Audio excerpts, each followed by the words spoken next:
Hello, Community Bible Church. It's Pastor Joel, and I want to make a short video just discussing some of the news that we've all probably been seeing over this last week here, specifically about the Middle East. My heart has been breaking, as many of yours has as well, just seeing so many images and videos of just the awful atrocities.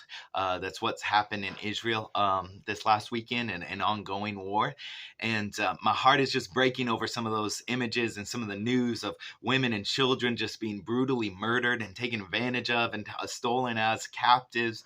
And my heart just breaks over just seeing all the destruction that has resulted from all of these acts here. Who would have thought a week ago that there'd be, 1,500 people dead? Most of them are probably innocent people, just completely weren't involved in the military or anything like that. And yet their lives were just taken away so quickly. And so I wanted to talk about that because I know just in the news like this, it brings up a lot of questions, doesn't it? It brings up so many questions, such as, is this the fulfillment of end times prophecy? Is this mean that Jesus is coming back soon? All the way to, hey, how could God just let this happen? Like, whether it's Israelites or any other, but like, how in the world is, why did he let all these things happen to children and innocent people like this? And what in the world is going on here? So I wanted to talk about that. My mind has gone over back to the little book of Habakkuk. It's a wonderful little book in the Old Testament, one of the minor prophets. And my mind went there not because it's particularly important in prophecy today. It's not going to tell us that this is somehow related to the rapture or anything like that. That's not why. It's significant in this moment, but it is significant because as a prophet, it accurately describes and declares exactly what's happening, I believe, even today. And so this little book, Habakkuk is a prophet, and he cries out to God. In Habakkuk 1, he says, "Oh Lord, how long shall I cry for help, and will you not hear? Or cry to you violence, and will you not save? Why do you make me see iniquity, and why do you idly look at wrong? Destruction and violence are before me, strife and contentions arise. So the law is paralyzed, and justice never goes forth, for the wicked surround the righteous. So justice goes forth perverted." And Habakkuk cries out to God and says, "God, look at all this evil going on. Look at all this perversion going on. Are you not going to step in and make things right?" And in that moment, and I read that, you're probably like, yes and amen. That's exactly what my prayer has been maybe this week of, God, please step in and make things right. Why are the people surrounded by all these evildoers? But one thing that's very important to realize first is that when Habakkuk was speaking about that, it was not talking about the surrounding nations. He was talking about Israel themselves at that moment. He was saying that Israel themselves were sinful, that Israel themselves were vile and corrupt, and that God needed to step in and make something happen to bring his people back to himself there. And what's so interesting about the book of Habakkuk, Habakkuk cries out to God like this multiple times, and God comes back and he answers him. And God answers him in that moment and says, "Look among the nations and see. Wonder and be astounded, for I am doing a work in your day that you would not believe if I told you." And if Habakkuk heard that in that moment, he's probably like ecstatic for just a moment, because it's like, yes and amen, right? God has heard my cry. Look around the nations. He's going to do something powerful, mighty. I can't even believe how wonderful of a miracle it's going to be. But then he goes on to say, "For behold, I am raising up the Chaldeans, that bitter and hasty nation, who march through the breadth of the earth, who seize dwellings not their own. They are dreaded and fearsome. Their justice and dignity go forth from themselves. Their horses are swifter than leopards. They're fierce than the evening wolves, and their horsemen press proudly on. Their horsemen come from afar. They fly like an eagle, swift to devour. They come for violence. All their faces forward. They gather captives like sand." Does that not sound like it was ripped out from today's paper, right? If you just change Hamas with Chaldeans, that's almost exactly verbatim. They are stealing captives. They are intent on evil. This bitter and hasty nation here, bitter over some of the past offenses. Like, it's just almost exactly what is going on in this moment. And so if you're tracking with me here, Habakkuk cries out, says, "God, please bring your people back to you." And God says, "I have a plan, but you wouldn't believe it if I told you." I'm going to send the Chaldeans.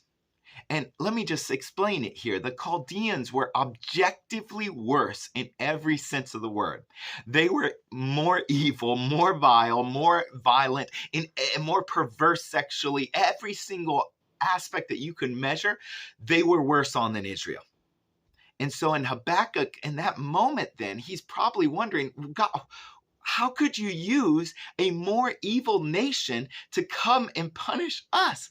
God, we're your people. Why are you going to use this horrific nation? But once again, he says, if I told you, you wouldn't believe it. And when he said that, it wasn't that he was just saying, I'm sending the Chaldeans. Habakkuk understood that. He knew what that meant. What he couldn't understand, that God was going to use this in order for good. Use that in order for good. Because I think even today, when we look at the nation of Israel, God is up to something good there, is he not? I mean, he has gathered all the people into the promised land again. And how I understand biblical prophecy playing out is I do believe that one day there is going to be a great revival among the Jewish people. And they are going to turn back to the Lord. Because you might say, but the Jewish people, they believe in the Lord, right? But they don't believe in Jesus. They don't see him as their Messiah.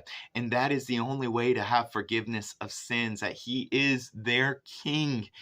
And so I so long for and pray for them to find the day where they come back to the Lord. And so many have, but yet there's so many still lost. And I do believe that God is using all of this. And whether that is with the Jewish nation or with the other Gentile nations, that God is using all of this, number one, for good, even in the hardest things and even things that we can't understand if we're told. We can't understand when we see it on the news, just like some of the things that we've seen today. We can't understand what God is doing or what he's up to, but we can rest assured that he's going to be true to his word, and that it is going to work out for good. And I do believe that all of this one day is leading up into that end times when the Jewish people do see revival, where the Jewish people do turn back to Jesus Christ and declare him as Lord, declare him as their King and Messiah as well. And the beautiful part about Habakkuk is when you read it, it goes back and forth, back and forth. But at the end of it, you start to see Habakkuk's heart start to soften, because at the very last words of Habakkuk, he says this: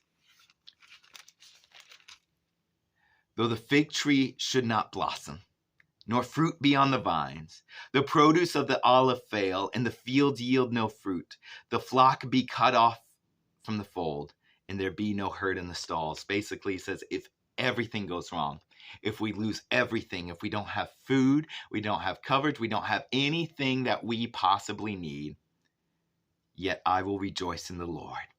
I will take joy in the God of my salvation. The Lord is my strength. He makes my feet like the deer's, and he makes me tread on high places. And so through this all, Habakkuk starts to see, God, you are up to something good. I didn't understand it when I heard it. I didn't understand it when I saw it. But now I know that you are up to good, and I'm going to trust you in the midst of it. And so I invite you to join me in just praying for this conflict. Join me in praying for the Jewish people, that they would first find safety, that these attacks would stop, that they would be able to, collect up and punish all those that were doing wrong against them. I think that is the right and appropriate response there. But pray for peace. Pray for those also on the innocent lives that's caught in the Gaza Strip as well. Not everybody in the Gaza Strip was supporting Hamas, and so we certainly want to pray for all innocent parties, regardless of their race, that they would just be protected, and that peace would come throughout this whole land. But then also, besides just praying for that, pray that God would use this for his glory, that people would start to ask themselves questions of, hey, why is all this going on in Israel?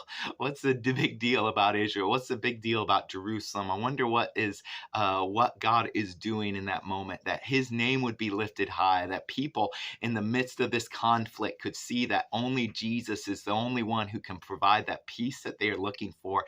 And he is the only one who is going to be able to one day provide peace for this earth and make our hearts long to see him and long for him to come back even more. And so I hope that that encourages you today in the midst of all the bad news that we're seeing here. But I look forward to seeing you on Sunday. God bless.